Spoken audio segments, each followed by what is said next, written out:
62 degrees and overcast. It's 12:04. Good afternoon. I'm Lisa Labas with WBEZ News. A powerful storm is expected to hit the Chicago area later today. The National Weather Service says a wave of severe storms, including high winds, tornadoes, and large hail, are possible. The Sun-Times reporting the greatest risk of severe weather is in the south and western suburbs after 2 o'clock this afternoon. The Weather Service advises people should have multiple ways to receive warnings through the afternoon and evening. Cook County's population drop was the second worst in the country. The county lost 68,000 people between July of 2021 and July of 2022. The Sun-Times reporting just Los Angeles County lost more people during that same period. The U.S. Census data out yesterday shows the decline was not as sharp as one reported last year, and that's thanks largely to international migration. About 18,000 immigrants helped to offset domestic migration. Well, a good start to the baseball season for both the White Sox and the Cubs. The Cubs beat the Brewers yesterday 4-0 at Wrigley Field. The White Sox beat the Astros in Houston 3-2. Cubs pitcher Marcus Stroman pitched 6 scoreless innings and credited the energy from Cubs fans after the game. I get the chills when I walk out there before the game, and I love to kind of take that all in. That's why we work as hard as we do, is to be in these moments. And I just love to give that energy and that love back to the fans. In Houston, Andrew Vaughn's tie-breaking 2-run double in the ninth lifted the White Sox over the defending World Series champs. The Sox have their home opener down on the south side on Monday against the Giants. This is WBEZ. Support for NPR comes from NPR stations. Other contributors include Indeed, committed to helping businesses attract, interview, and hire candidates. Businesses can invite candidates to apply, then schedule and conduct virtual interviews all in one place. Indeed.com/NPR. This is Reset. I'm Sasha-Ann Simons. I don't know about you, but I thought it was Friday on Tuesday and Wednesday. But we finally made it. Now it's time to get some analysis on the top stories in our weekly news recap. Stories like these. With just 5 days to go in an extremely tight race for Chicago mayor, getting people to vote is more important than ever. This is the first time in the history of the council a vote was taken to select new committee chairs and revise the rules of the legislative body at the end of a mayor's term. U.S. Senator Bernie Sanders endorsed Brandon Johnson at a rally at UIC Credit Union One Arena. Now is downplaying his challenger's endorsement, saying he's being endorsed by Illinois Senator Dick Durbin. Former President Donald Trump has been indicted by the Manhattan grand jury.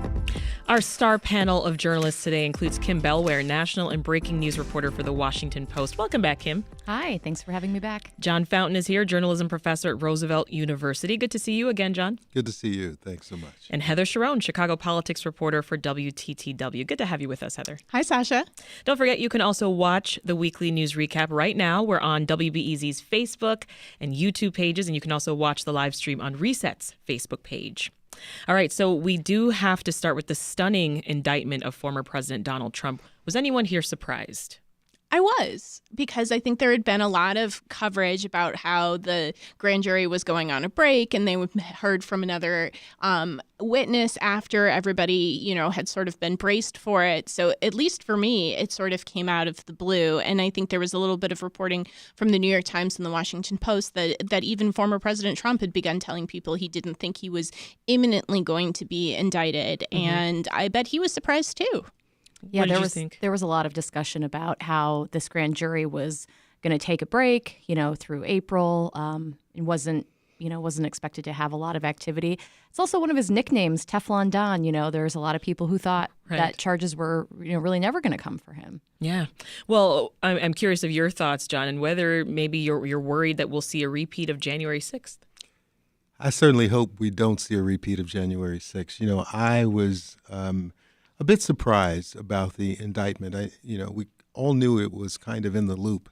But, I think that so many Americans, I'm one of them, who is feeling kind of Trump exhaustion. And, we've seen and heard talk of charges going to be filed against former President Trump.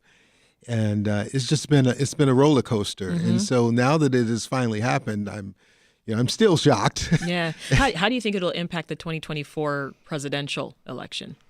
I'm reminded, I think that there is so much about this case that remains to be seen. Number one, the indictment, when it is unsealed, what will it say? What will it reveal?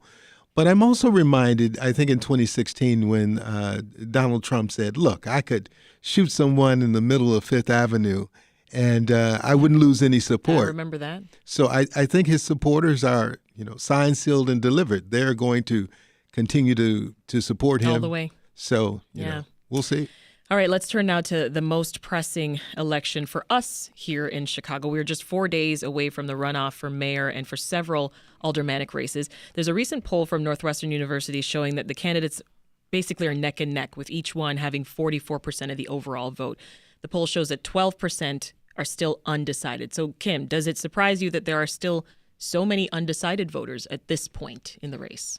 It doesn't.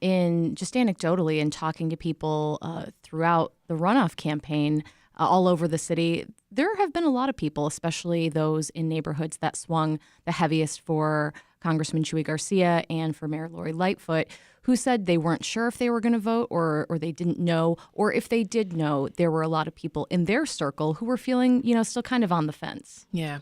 Well, despite these leanings, NBC reports that about half of Spanish-speaking voters haven't been contacted by either candidate. Heather, your take on the lack of outreach? Well, it's sort of this really negative feedback loop, right? Because some of the wards with the lowest turnout in the first round of voting were primarily Latino wards. So, for example, you saw a turnout somewhere in the 20s where citywide it was almost 36% in wards like the 22nd ward. And that means that campaigns, which have a limited amount of money and a limited amount of time, have to prioritize where the most voters are and where they can get sort of the most bang for their buck. And of course, that it's more expensive to translate campaign materials into Spanish. You have to make sure that you have people going door to door who speak Spanish and who are from that community, can speak in a culturally relevant way. It is harder. So then it becomes this sort of feedback loop where nobody asked me to vote for them, so I didn't vote for them, and voter turnout was really low. And, I think that is just another indication of the sort of the systemic inequities that exist in Chicago. I wish I had an answer for it. I don't. What do you think, John? I think that clearly one of the candidates is going to have to make inroads, and they've got to do it really quickly. Yeah. with the election looming. And I think, someone said to me the other day, they said Lori Lightfoot, who isn't in the race, and Brandon Johnson are no Harold Washington, and neither is Paul Vallis. And what I think they meant by that is Harold Washington galvanized Chicago voters. And if you look at turnout on February 28th, and it was almost 4 out of 10 people turned out to vote. I think there's a lot of voter apathy, and I think part of voter apathy has to do with folks feeling like they don't matter or their votes don't matter. And I think that has got to change, not just in this election, but in the future as well. Well, on that same topic of voter turnout, John, WBEZ came out with a data piece about how that could be the deciding factor this election. So I wonder how well you think Vallis and Johnson would be able to capture support among the voters who preferred Lightfoot or Chuy Garcia or Willie Wilson. That's the $1 million question. and if they're listening, they probably want the answer. I don't know. I don't know how you do that, except particularly at this late stage in the game. How you reach folks, how you get them excited. I think part of what has happened in other areas in the country, and certainly what happened with Washington, and it's sort of echoed in this idea of souls to the polls, is getting people engaged and understanding that their vote matters, and getting them to buy back into the idea that, specifically in Chicago, that this who sits in the mayoral seat in the city of Chicago indeed matters in Lawndale and in Austin and West Garfield and East Garfield and Pilsen. And so I think that's a question that needs to be further studied, and maybe greater minds than mine. Well, Kim, Johnson and Vallis, they're both running as Democrats, yet their viewpoints, they couldn't be more on the end of either end of the spectrum, rather. So I wonder what you make of this level of diversity of thought within such a democratic city like Chicago. I mean, does it challenge an assumption of what Democrats stand for? I think it definitely shows, the nuances within a heavily Democratic electorate in the city. And should that stance be redefined, maybe? Yeah, I mean, it's a great question because I'm thinking even in terms of public safety, that's been such a big issue of the race. That's been the central issue. And when you look at attitudes on things like public safety and police reform, even 3 years ago, that was so much stronger than it is now. So you see, within the electorate, there is a lot of flexibility on kind of, how big is the, hardcore progressive base versus, the more moderate Democratic voter, makeup in the city. And, there's also still about a quarter of people in the city that vote Republican. But, I think it certainly makes the decision, I think, tough for moderates who don't know, kind of which candidate really speaks to those because, in several conversations with voters, they kind of zigzag between issues that both candidates, have a lot of, there's a big disparity between them. They like some of the proposals about reinvesting in communities, but, they don't, they maybe want a tougher on crime approach. And so that makes it tough, which one, they really have to make some hard choices. Yeah. This week, U.S. Senator Dick Durbin endorsed Vallis, and U.S. Senator Bernie Sanders stopped by Chicago just last night to rally for Johnson. Anybody think these endorsements are going to help these candidates? Well, the rule of John's thumb... laughing. Well, I'll come to you next. You first, Heather. The rule of thumb is that endorsements matter if they come with money or boots on the ground. And I haven't seen any evidence that Dick Durbin's endorsement has come with either one of those. Now, the flip side to that is clearly Paul Vallis is relying on people like Dick Durbin to point to when Brandon Johnson says my opponent is actually a Republican at heart. And that is not worthless. The endorsement of somebody like Bernie Sanders, it could be important if those 4,000 people who turned out last night at what used to be the UIC Pavilion, because I'm 1,000 years old, that's how I will remember it, but is now the Credit One Arena. Do they vote? Are they energized? Do they tell their friends, gosh, I saw Bernie Sanders and he makes me think a different Chicago is possible. Please go vote. So that's the battle of endorsements. But when you're, looking at a voter turnout of, maybe above 40%, it really is going to decide, who votes, who's motivated to vote, and how that all shakes out. I don't doubt that either candidate would rather have, an extra $200,000 at this point than somebody else putting out a press release. What do you think about these endorsements, John? I think that, it's good to get endorsements, but, I'm on the same page. Does it come with money? Does it come with boots on the ground? And particularly with the election just days away. I got to say, though, this Bernie Sanders thing is, I was talking to some of my students about it. I said, why do you guys like Bernie Sanders? He's old enough to be at least your grandfather. And they said, well, we believe in his message. And we believe that he is about bringing in a new guard, bringing in changes. But he's Bernie Sanders. He's been in forever. And they still, I think, that said, every vote counts. Yeah. So I think at this stage in the game, it's all hands on deck. This is Reset. I'm Sasha-Ann Simons, and you are tuned in to our weekly news recap where we bring context and analysis to the biggest local and state stories of the week. Our panel includes Washington Post reporter Kim Bellware, Roosevelt University journalism professor John Fountain, and WTTW reporter Heather Sharon. Don't forget, you can also watch us live right now on the WBEZ Facebook and YouTube pages.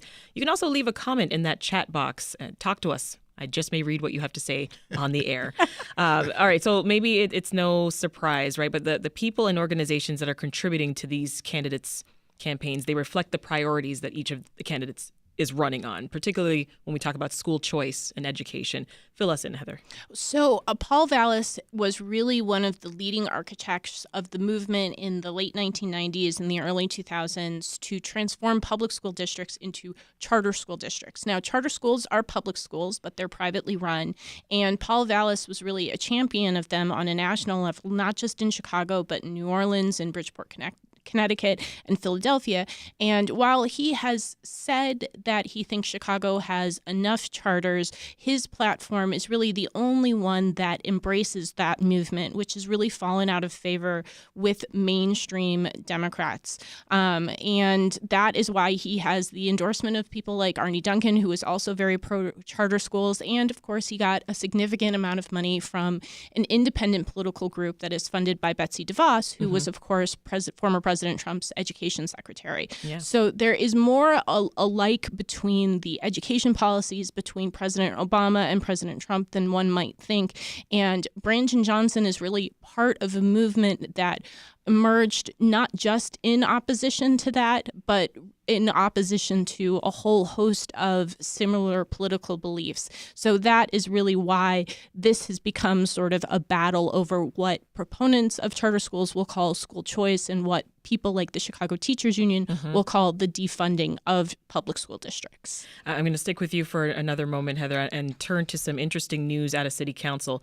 The next 50 alder people will be more independent from the mayor. What happened? Maybe. I mean, that's, okay. Sorry, I'm getting ahead of myself. Call me skeptical, but, for decades, the city council has functioned as a rubber stamp of whoever happened to be sitting in the mayor's chair. So that was true under former mayor Richard M. Daley. It was true under former mayor Rahm Emanuel. But that started to break down under Mayor Lori Lightfoot because she was spectacularly ill-equipped to not only make new friends, but she did a bad job keeping the friends that she had when she took office, which is why you saw a number of her hand-picked committee chairs endorse somebody other than her for re-election.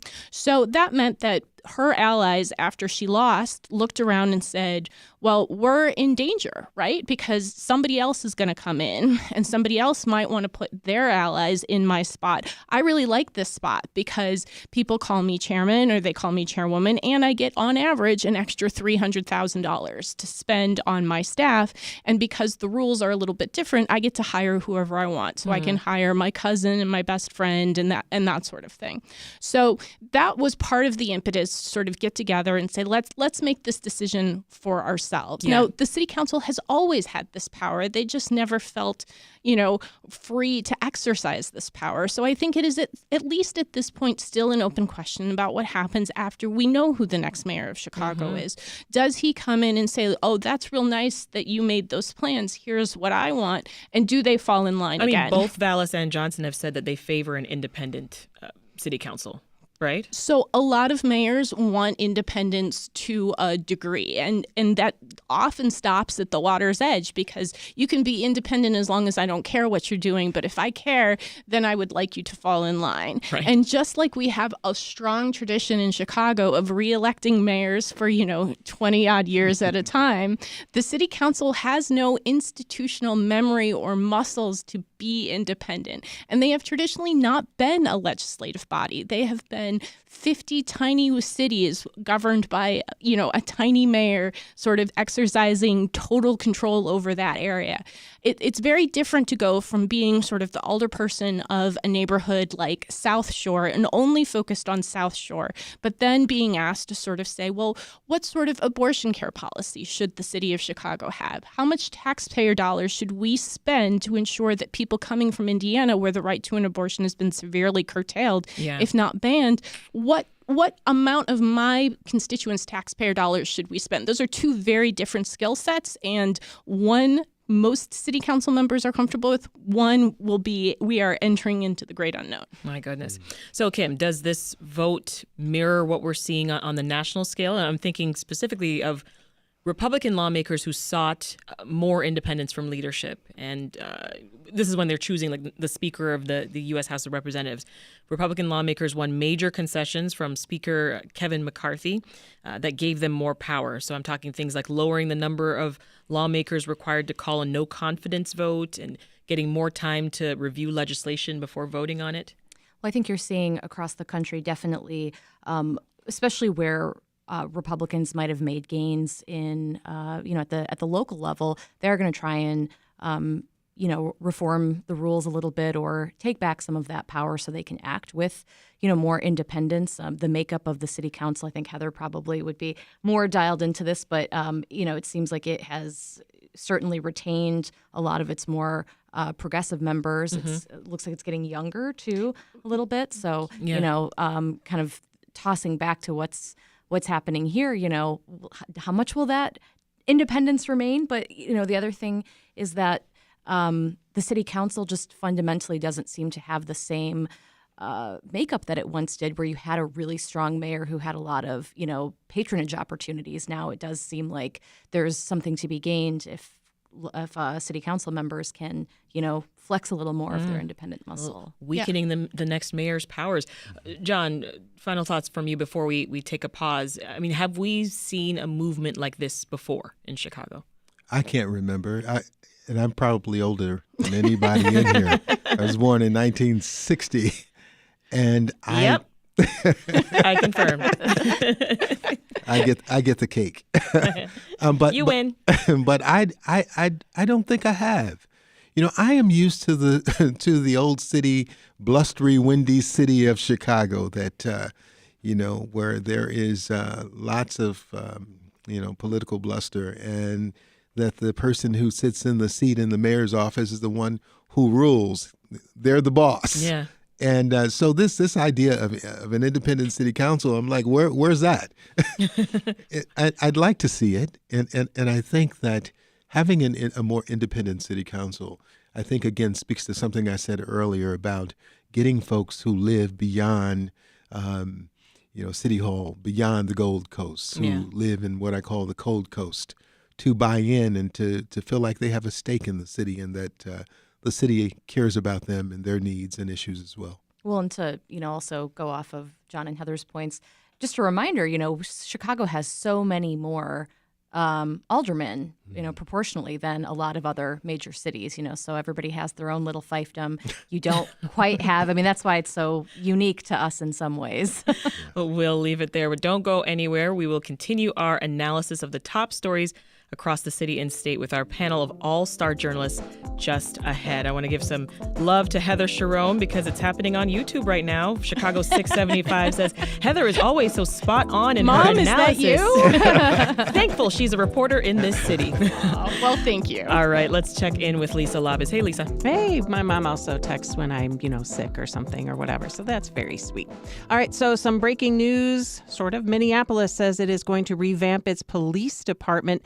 This is nearly 3 years after a city officer killed George Floyd, and the Minneapolis City Council has now approved an agreement with the state of Minnesota to revamp policing. This settlement still requires court approval, but it contains sections governing the use of force, stops and searches, arrests, the use of body-worn and dashboard cameras, also training, officer wellness, responding to mental health and behavioral crisis, and others. It requires the appointment of an independent evaluator to monitor compliance. Treasury Secretary Janet Yellen says rules proposed by her department will help consumers save money on electric vehicles, but fewer new EVs will qualify for a full $7,500 federal tax credit under rules proposed today. The rules taking effect April 18th are required under the Inflation Reduction Act and will likely slow consumer acceptance of EVs, which right now cost an average of over $58,000. You're listening to WBEZ. This week, the banking turbulence settled down and the postmortem began. We'll break it all down next time on Marketplace. At 4:30 today on WBEZ. I'm Peter Sagal. This week we talk with Michelle Rodriguez, star of the new Dungeons & Dragons movie, in which she is both a nerd icon and action hero at the same time. Join us for the news quiz from NPR. Saturday at 10 and again Sunday morning at 11 on WBEZ. WBEZ's Nonprofit Spotlight is supported by UChicago Medicine. Since 1927, UChicago Medicine has proudly offered expert obstetrics and gynecological care on the city's south side. From helping grow families to managing health issues such as fibroids and providing support through menopause, UChicago Medicine has been there every step of the way. As the hospital expands care beyond Hyde Park, the commitment to serve the South Side community will never change. Learn more at 773-702-6118. So we're expecting some pretty wild weather later today. It's mild, though. It's 62 degrees right now, so cloudy and breezy. And then the rain will start. Heaviest rain probably after 5 until about 11 o'clock tonight. Some storms could be quite severe. It's going to get down to a low of 37 this evening. Rain continuing on Saturday. You might see a few snowflakes, too. And then sunny and mild on Sunday with a high of 55. It's 12:28. This is WBEZ. This is Reset. I'm Sasha-Ann Simons. We are back with more of our weekly news recap. Before the break, we covered the latest on the mayor's race and the city council voting to declare its independence. But there's much more news to get to. Stories like these.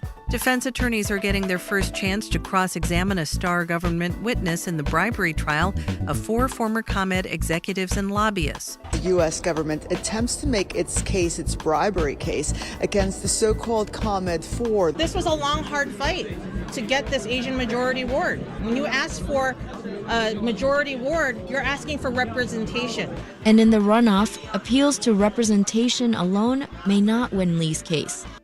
Our panelists today, Heather Sharon, Chicago politics reporter for WTTW, Kim Bellware, national and breaking news reporter for The Washington Post, and John Fountain, professor at Roosevelt University. You can also watch the weekly news recap right now. We're on WBEZ's Facebook and YouTube pages.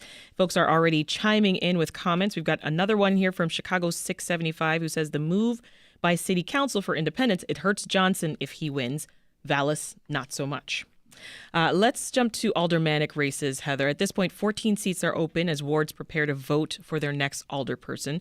Now, before we dive into the races themselves, I do want to talk about campaigning. We've seen groups across the political spectrum, like that Get Stuff Done PAC, Political Action Committee, the United Working Families, they're pouring thousands of dollars into these city council races. So have these political groups been successful in actually getting their candidates into seats? So the Get Stuff Done PAC was really created by former aides to Mayor Rahm Emanuel who were concerned that the city council was going to move to the left significantly.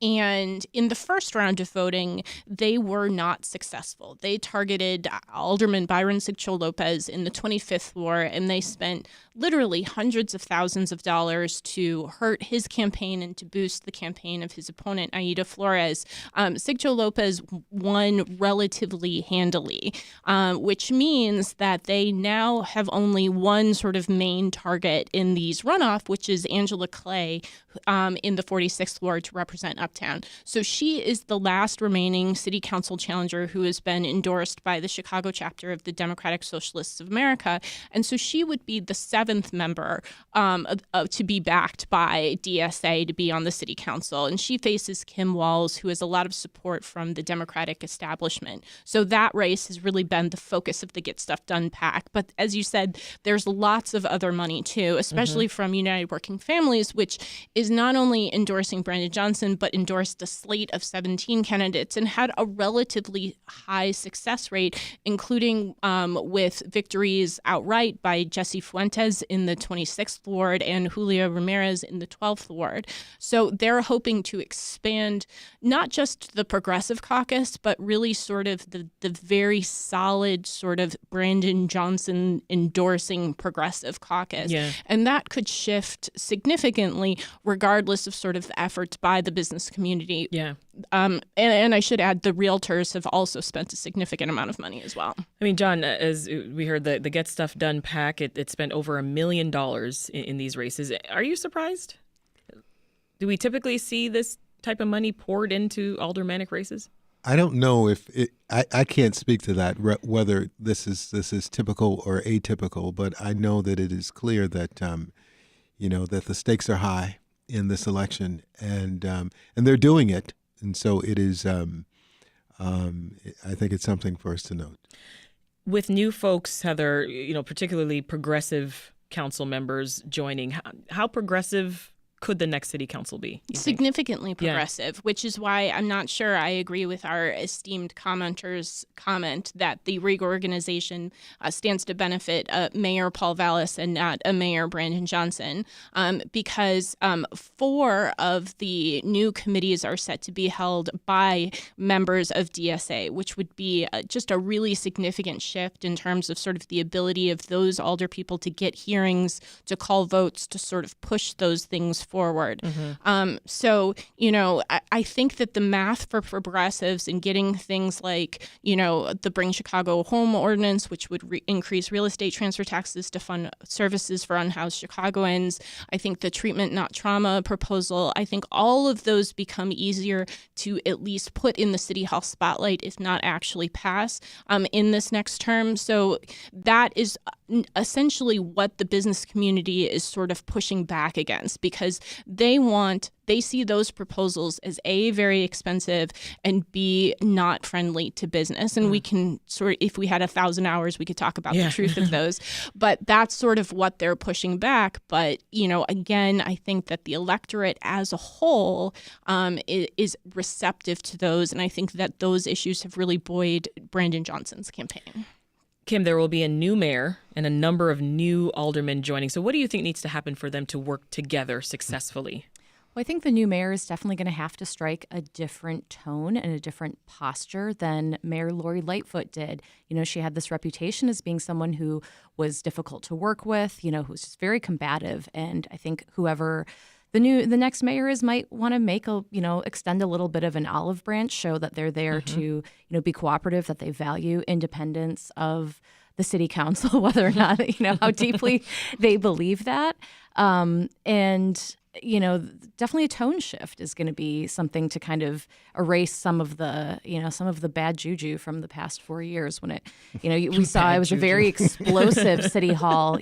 There's only one more under Mayor Lightfoot. Yesterday's was lots of fireworks. And, interestingly, Mayor Lightfoot, she seems very, very done with it all. She kind of put out a statement saying, it sounded, someone told me yesterday, they said it sounded like the lead of a both sides story where it literally ended with time will tell. Oh, wow. and this is really sort of a point of personal sort of, frustration. But, it has been 58 days since Lori Lightfoot has held a news conference. Not that anybody's counting. Not that I'm counting.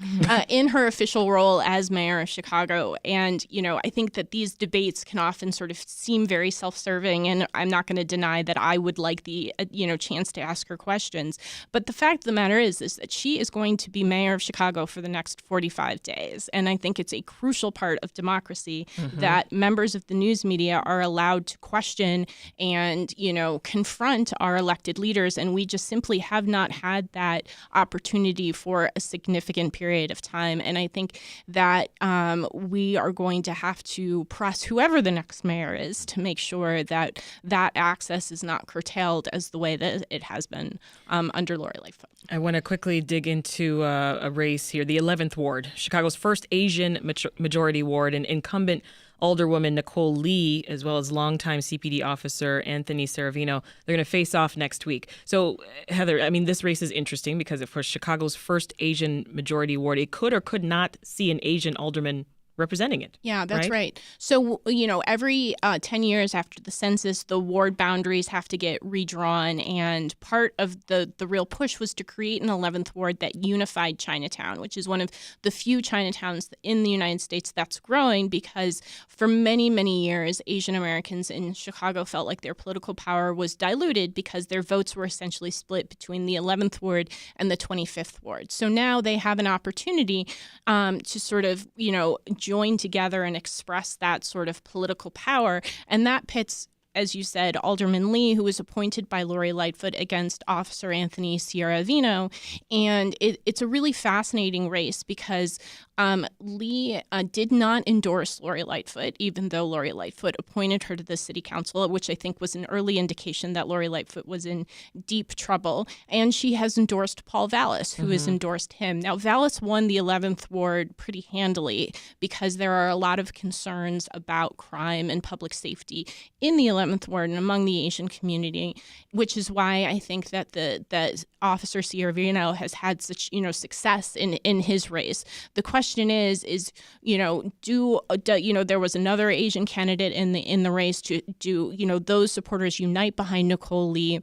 And Nicole Lee is not just sort of the Asian candidate. Her family has deep ties to the Daley machine, which really ran the 11th ward as the fiefdom of all fiefdoms, and she has been campaigning not just with members of the Daley family, but the member of the Daley family, former Mayor Richard M. Daley, who has not been seen in public very often. But so for him to make sort of a public sort of endorsement of Lee, I think shows you sort of, the signaling of the Daley, what's left of the Daley machine, saying, she's one of us. She might look a little bit different, but she's one of us.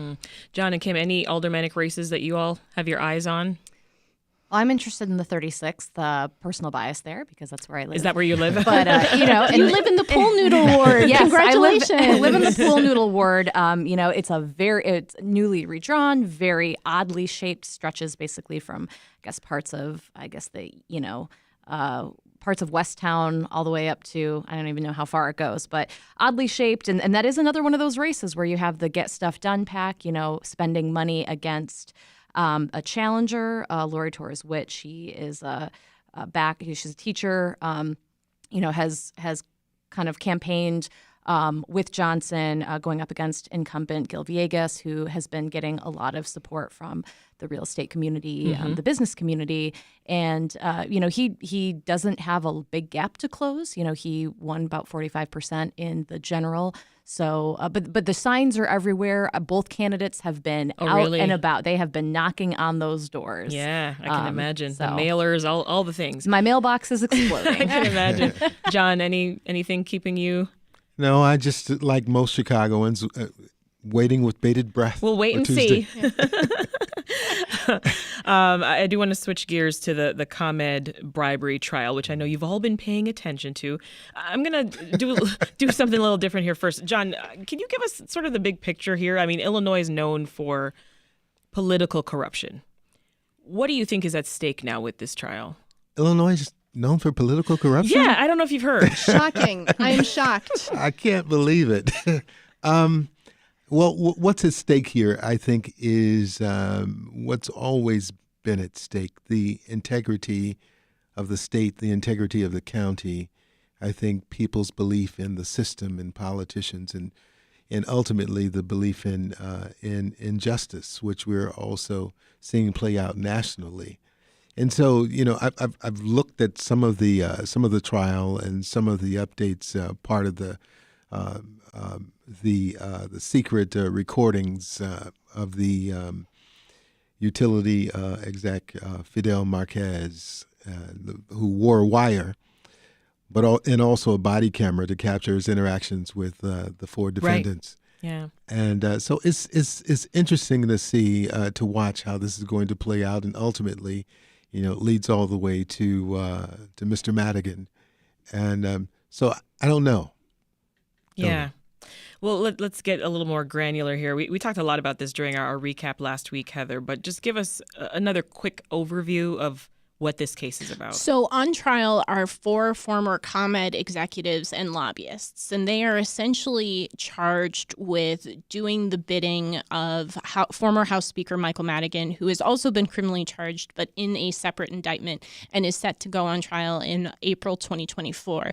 And what the trial has done so far, and clearly we've only heard sort of like the very start of the prosecution's case, is that they are really describing how it worked when Michael Madigan, who ruled Springfield with, an iron fist, said, I want X, and if you want me to do Y, you're going to need to get me X. And X, the prosecution alleged, was often jobs for his friends and associates and special treatment for his family. I laughed out loud when I heard the testimony about, Madigan's daughter's house suffering a power outage and the ComEd CEO being notified and told to sort of get going ASAP on fixing it. Wouldn't we all like to be able to make that phone call, right? But I think that for a long time, just as a political reporter, the way Michael Madigan operated was shielded behind closed doors. He did not operate in public. He operated on a need-to-know basis, and the news media, he was clearly at the top of his does not need to know list. So this is giving us a glimpse into how state politics and state government really operated for many, many years. And of course, the defense is arguing, look, this is just politics. This is just lobbying. This is just horse trading. It's not illegal. It's just how the sausage gets made. And yeah, it might be kind of gross when you look at it up close, but it is not illegal. And that's ultimately what the jury is going to have to decide. Well, before we take a pause, Heather, tell us what we could expect next. Well, we're going to keep hearing from Fidel Marquez, the star witness who, was confronted, we heard yesterday, on a cold morning by FBI agents and who agreed to cooperate even before consulting his own lawyer. I feel compelled to say, don't do that. If the FBI shows up, it's always ask for a lawyer. And we're going to see him sort of having to defend sort of his participation in this scheme because, of course, he cooperated to avoid a lengthy jail time and a trial in and of itself. That is Heather Sharon from WTTW, John Fountain, journalism professor at Roosevelt University, and Kim Bellware of The Washington Post. They're going to stick around for the rest of our weekly news recap. No, it is not done. Sit right there. First, over to Lisa Labez. Meteorologists are urging folks to be ready for dangerous weather. Oh, boy. Yeah, Lisa. I'm sorry. It's my fault. But the National Weather Service... That's a really good question, right? The National Weather Service's Storm Prediction Center warns that there could be an outbreak of severe thunderstorms today, and this could include hail, damaging wind gusts, and tornadoes, and they could be pretty strong and move on the ground over long distances. Meteorologists say areas of greatest risk include places like northern Illinois, also Missouri, Arkansas, eastern Iowa, and Tennessee. Former President Trump is scheduled to be arraigned on Tuesday after his indictment in New York City. Court officials confirming that arraignment today. The indictment itself is still sealed. The Republican former governor denies any wrongdoing and is denouncing this investigation as political persecution. Italy is temporarily blocking the artificial intelligence software known as ChatGPT in the wake of a data breach as it investigates a possible violation of stringent European Union data protection rules. The government's privacy watchdog says today it's taking provisional action until ChatGPT respects privacy. It is 12:45, and this is WBEZ. On the next Science Friday, is spring coming earlier this year? Well, it depends where you live. I hear people other places talking about the signs of spring, but we have not seen that here. My forsythia plant is blooming, and it's March 24th. We'll look into what happens when spring falls out of sync. That's on Science Friday from WNYC Studios. Science Friday, today at 1 on WBEZ Chicago. WBEZ is supported by Neil Gerber Eisenberg, a global law firm helping family offices and high net worth individuals protect investments and plan for the future. Learn more about the experienced team of private wealth attorneys at NGE.com. And by Chicago Shakespeare Theater, presenting the comedy of errors, laughter, and mayhem fill a London movie set in 1940 as the play is transported to the golden age of film through April 23rd. Tickets are at chicagoshakes.com. And support is provided by Swan Galleries with African American art at auction Thursday, April 6th, featuring Afro-Cobra and Black Arts Movement artists and works by Wadsworth, Jarrell, and Cliff Joseph. Information is at swangalleries.com. 62 degrees, a windy day, storms coming. This is WBEZ. This is Reset. I'm Sasha-Ann Simons. We are back with our weekly news recap where we break down the top local and state stories of the week. Our wonderful panel of guests today include Heather Sharon, Chicago politics reporter for WTTW, Kim Bellware, national and breaking news reporter for The Washington Post, and John Fountain, journalism professor at Roosevelt University. We are still live on YouTube for those who prefer to watch. Let's jump back in. John, the latest U.S. Census data, it shows that people are leaving Cook County by the tens of thousands. Between the summers of 2021 and 2022, there was actually a 1.3% population decline, which is nearly 70,000 people. Your reaction? Where are they going? I think it was Politico that a couple of years ago did a story about the exodus of Chicagoans in particular. And part of the reason that folks were leaving has to do with the number one issue in the campaign this year, which is public safety and crime. You know, folks who are living on the west sides and south sides of Chicago, quite frankly, don't feel safe. And I have to say that, you know, it is quite understandable. And I think that it has to, you know, again, you know, we talk about who is going to be the next mayor and what they're going to have to do. They're going to have to restore public trust, and part of that is to restore some sense of public safety and deal with this issue of violent crime. And we know that across the country, violent crime has spiked since COVID. So Chicago is not necessarily unique. But I think what strikes me is that, you know, having grown up on the west side of Chicago and having gone to some of those places, lived in some of those places where people are having to bury their children who are shot, who can't play on the front lawn, who can't hold barbecues because they're worried about gunfire. You know, I think they find it a bit peculiar that folks are talking about public safety. I mean, they welcome it to a large degree, but you know, the question is, why now? Is it because that the crime that used to be confined to black and brown communities has now seeped onto Michigan Avenue, has now seeped into the Gold Coast, is now in places where we don't normally see it? And, you know, this idea that you can control chaos, but you can't. And so, you know, they have to deal not only with find a way, whoever's the new mayor, to be tough on crime, but I think in Brandon Johnson's message, deal with the treatment in as much as you're dealing, you know, with the trauma, and having some sense of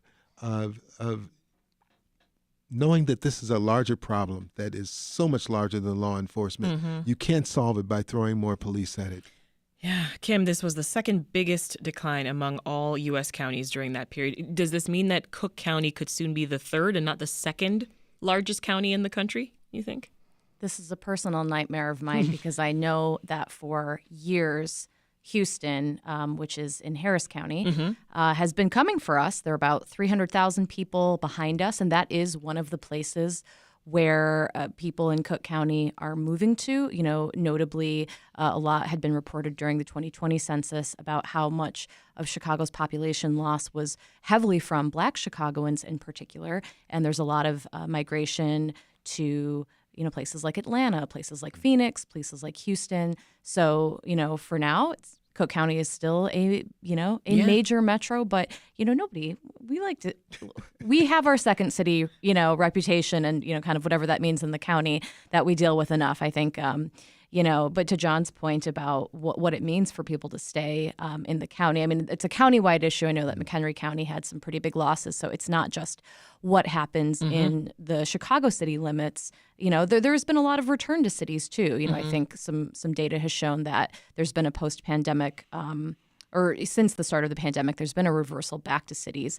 But like these people aren't all just leaving for the countryside. Like they are going to large metropolitan areas and going, you know, kind of intra county. So, you know, I don't know exactly what is behind some of the movement around the city in Cook County, but, you know, at least for within the city limits, you know, you have the candidates are speaking to this in two different ways. Paul Vallis is saying, you know, businesses are going to flee and it's going to, you know, mean an economic downturn. And Johnson is saying that there's people, you know, kind of to John's point, that want public safety and resources in their neighborhoods. They need a reason to feel safe and a reason to feel like they're being invested in. And that could go a long way in maybe stemming that flow, that exodus. Yeah.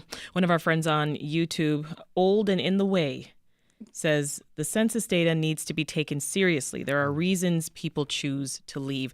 Let's switch gears, Kim. In other news, today's International Transgender Day of Visibility. Just quickly tell us more about what the day stands for and how Chicagoans are celebrating. Yeah, so this is a day that is really meant to highlight and celebrate the contributions and the progress of trans people in the U.S., particularly because with trans people often being the victims of violence, and certainly we've seen in the headlines lately being targeted by a lot of legislation around the country. This day is really to celebrate and elevate in a positive light and not focus on death, which is so often a predominant storyline that the trans community, when they see themselves in the news, they see themselves often in those sad stories. Mm-hmm. So around the city, there are a lot of events planned. The Chicago History Museum, in particular, is showing the contributions and kind of the progress and history of trans figures in the city. There's a few that I think the website might have. Yes, more details are on at blockclubchicago.org. There's a great list there for folks to take in. Yeah, and I want to note, too, that last week my colleagues, along with the Kaiser Family Foundation, put out a major survey, which was the largest non-governmental survey of transgender Americans. And so that has brought forth a lot of data and provides more insight into a community that, often doesn't get a lot of deep dive coverage about, kind of how they identify, what their priorities are, and how a lot of issues are shaping their lives. Let's get some good news into this recap, shall we? This is for sports fans. Major League Baseball is back. The Chicago Cubs debuted okay. How do you feel about it, John? Go Cubs. The Chicago Cubs debuted a fresh lineup of players during their opening day game yesterday. I mean, what do we know about our second stellar baseball team, the Chicago White Sox? And what about the dynamics of the team this season, the Cubs? I think we should all, as Chicagoans, take this moment, enjoy it, and revel it, because both teams are undefeated as of this moment, and it can really only go downhill from here, right? The White Sox has sort of been in the middle of this sort of rebuilding. Maybe it's going to happen, and it never quite seems to, seems to happen.